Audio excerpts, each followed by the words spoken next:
எல்லாருக்கும் ஹாப்பி பொங்கல். எப்படி இருக்கீங்க? எல்லாரும் பொங்கல் எப்படி கொண்டாடுங்க? வேன் மக்களே, எல்லாருக்கும் இப்போ உங்களுக்கு கலெக்ஷன் போடலாம்னு ஆர்டர் போட்டா எனக்கு இன்னைக்கு தான் வந்து சேர்ந்துருக்குது.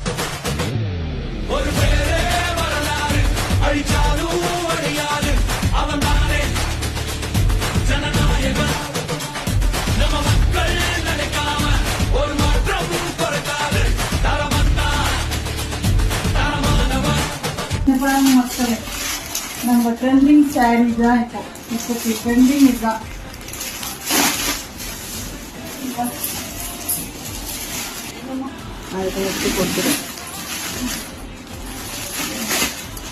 நம்ம பேஜில் கொண்டு வந்தாச்சு எல்லோ கலர் சாரி. வேணுன்றவங்க புக் பண்ணிக்கோங்க. லிமிடெட் ஸ்டாக் தான் இருக்கு.